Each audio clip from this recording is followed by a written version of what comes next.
Hi everyone, happy Monday. It's Monday, June 8th, 2020, and I hope you had a good weekend. My camera people are all outside playing, so I'm kind of stuck here by myself. So I hope you can see me. I hope I'm not too close.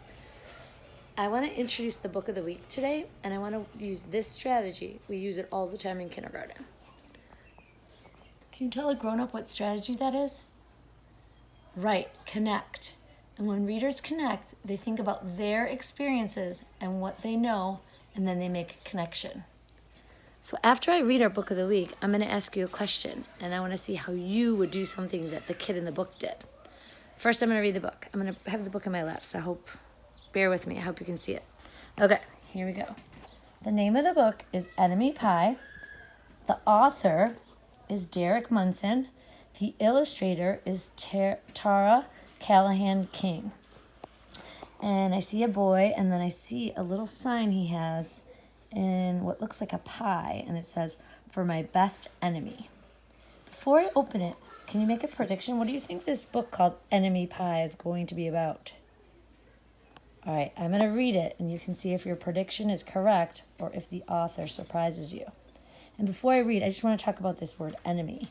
Does anybody know what an enemy is? Tell a grown-up.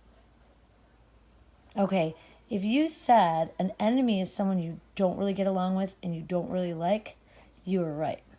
So let's read Enemy Pie by Derek Munson, illustrated by Tara Callahan King. Enemy Pie. It should have been a perfect summer.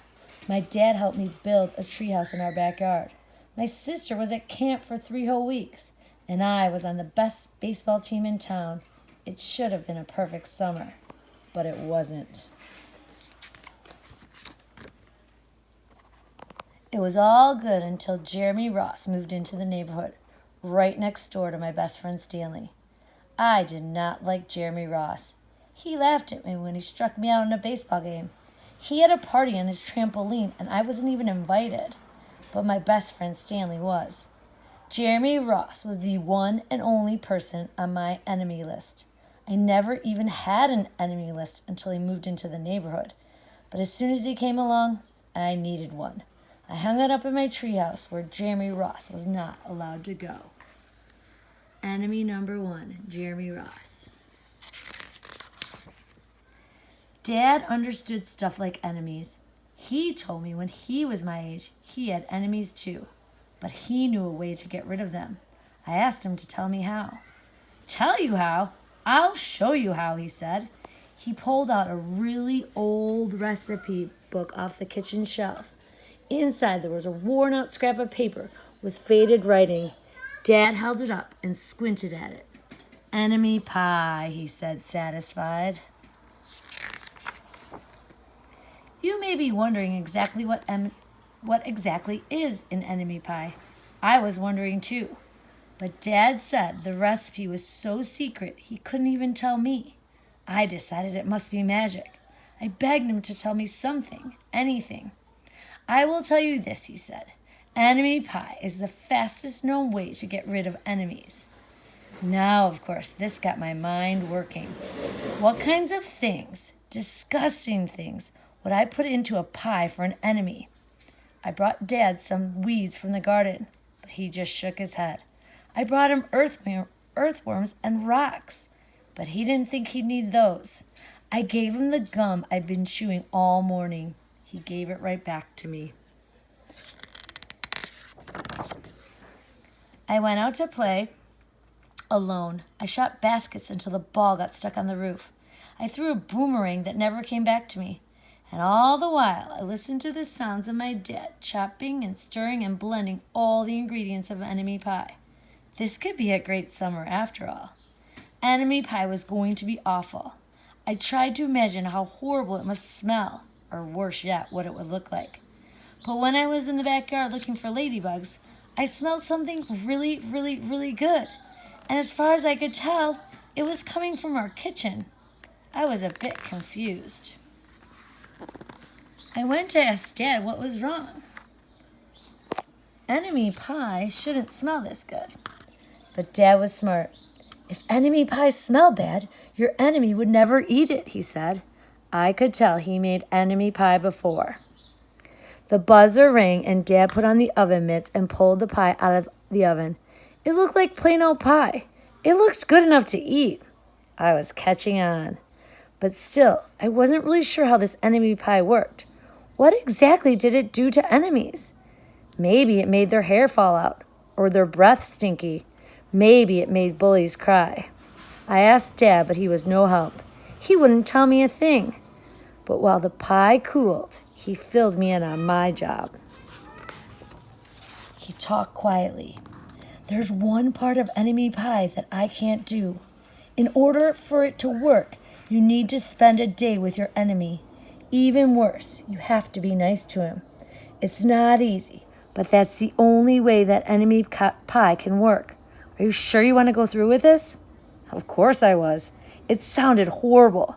It was scary, but it was worth a try. All I had to do was spend one day with Jeremy Ross. Then he'd be out of my hair for the rest of my life. I rode my bike to his house and knocked on the door.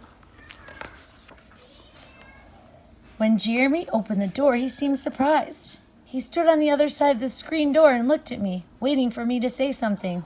I was nervous. Can you play? I asked. He looked confused. I'll go ask my mom, he said. He came back with his shoes in his hand. His mom walked around the corner to say hello. You boys stay out of trouble, she said, smiling. We rode bikes for a while and played on the trampoline. Then we made some water balloons and threw them at the neighbor girls, but we missed. Jeremy's mom made us lunch. After lunch, we went over to my house. It was strange. It was kind of fun. I was kind of having fun with my enemy. He almost seemed nice. But of course, I didn't tell Dad that, since he had worked so hard to make enemy pie. Jeremy Ross liked my baseball hoop. He said he wished he had a basketball hoop, but they didn't have room for one. I let him win a game just to be nice.